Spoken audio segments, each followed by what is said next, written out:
Welcome back to my YouTube channel. Make sure to like and subscribe to the channel for more interesting stories like these. Now, let's get into today's story video. Wife cheated because I was too emotional. Manchild. It's been 14 months since her case was filed and 5 months since it was finalized. I'm still in a lot of discomfort. A lot of people, including myself, are seeking for answers as to where and why things went wrong. In February 2020, I became fairly emotional for the first time in our relationship, and I think it was the first time she had ever seen me cry in front of others. It was about a neck injury I had sustained that may have been averted if I had received chirotherapy that I didn't even need. Because of this, I spent the last few months of my life wallowing in self-pity, regret, humiliation, and other bad feelings as I neared the finish of a rear-end collision claim in which all I wanted to do was optimize my recovery and get as healthy as possible. As a consequence, my expectations were completely flipped upside down, and I was confronted with new agony and limitations that were much greater than those I had experienced as a result of the vehicle accident 2 years before. She started conversing with someone she met while working on a task for her employer less than a month after I began to sink into a sad state. The same time, she felt she had been let down by expectations.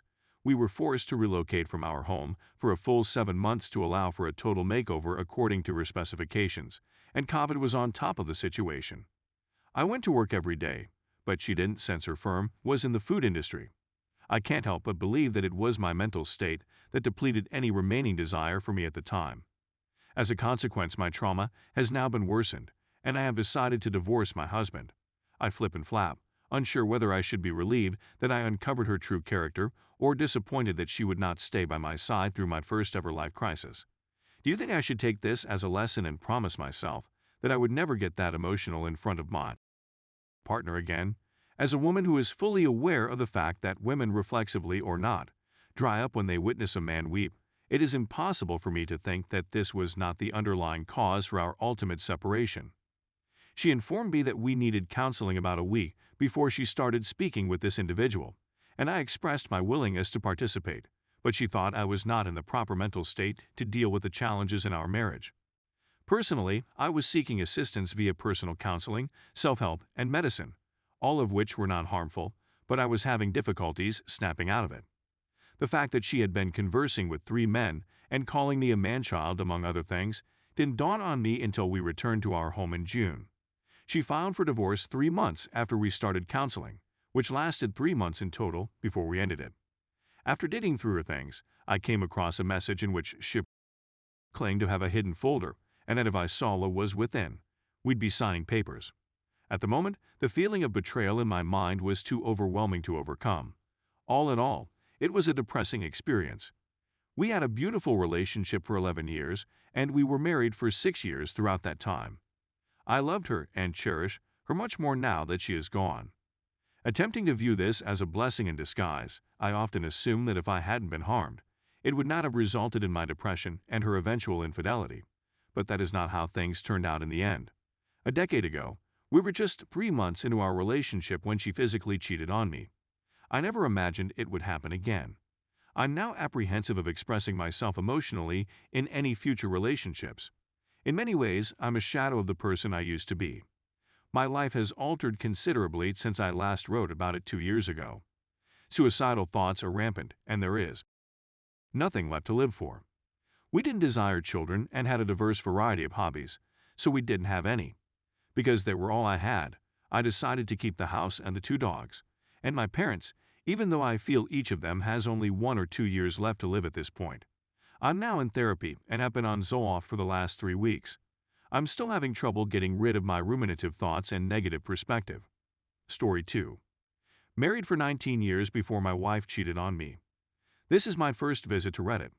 I'm looking forward to it. I'll be 75 years old in July, and I've seen a lot in my time. To be really honest, I wanted to tell my story to the younger generation before I passed away. Because I have lung cancer and don't expect to live much longer, I feel compelled to share this knowledge with the public. When I got married in 1964, I was 18 years old. It's as if I'm no longer the same person I used to be. I used to be in good physical shape, but I'm now restricted to a wheelchair due to a medical problem. I had to work full-time in order to support my wife and myself since I didn't have enough money to sustain both of us. While I was working on the building site, she cleaned hotel rooms. Because we didn't have children, we were able to spend time alone on weekends. I'm not sure whether we ever argued, but it's been so long that I'm forgetting, and we didn't seem to have any difficulties getting along with one another. With time, I was able to earn additional income, and she was able to quit her job and be at home with her children. Because I was working more hours, our marriage honestly deteriorated and became nothing more than a friendship. We didn't have much, and even though I still loved her, I felt like there was something missing. In the end, we didn't spend nearly as time together as we would have liked. Because of my job, I assumed full responsibility for leading us down the incorrect road. It turned out that this was not the only issue, as you will see later, but that I should have addressed it while I still had the chance to do so. One evening, when I get home from work, everything seems to be as normal. Dinner had been served, and baseball was being shown on television, which used to be my favorite sport. My short conversation with her occurred in the kitchen before I went to my room to change out of my business attire. On my nightstand was a box of condoms, which I saw as soon as I went in. I became concerned since I had a vasectomy some years ago and had never used condoms before. I instantly inquired of my wife about them, but she was unable to provide a satisfactory response in a timely manner. She fell into tears as she revealed her adultery to her husband. While I was gone, she had a colleague over and it seems that she did not properly dispose of the condoms. I'm not ashamed to admit that I, too, was brought to tears after hearing what she had to say about her mother. When I questioned her about why she did this, she said that she was not attracted to me, that she was lonely, and that she did not like our. I couldn't come up with anything to say, so I decided to go away. After 19 years of marriage, we decided to separate. When I was in my 30s, I was a complete disaster. I had lost all hope and drive to continue. I began drinking and gradually developed into an alcoholic. It took me until I was in my 60s to break this habit. I couldn't look in the mirror and see myself as a failure of a guy. I went to date again, but I was afraid that the same thing might happen. It never occurred to me that I was awful in bed and I had no good responses. My skin began to wrinkle a little, particularly on the back of my legs, but I took care in keeping my figure for a long, and I swore she loved it when I had throughout our marriage. I preserved my tough man persona into my 30s, and I still wore my bandana during, which she found appealing. I was a generous person who always went down on her when she asked. I utilized cock rings to keep erections going and could always climax extra hard, which was a fetish of hers. I couldn't do anything else if I tried my hardest. However, as time passed, I began to consider the thought that wasn't all that vital at an older age, and I began dating again approximately 5 years ago. We don't have an active life, but she assured me that nothing was wrong with me. I remarried last year, which made me very happy, but sadly, it was also the time when I was diagnosed with cancer. I've lost a lot of energy since then, and my new wife is the only one who keeps me going. We're attempting chemotherapy, but the outlook is grim.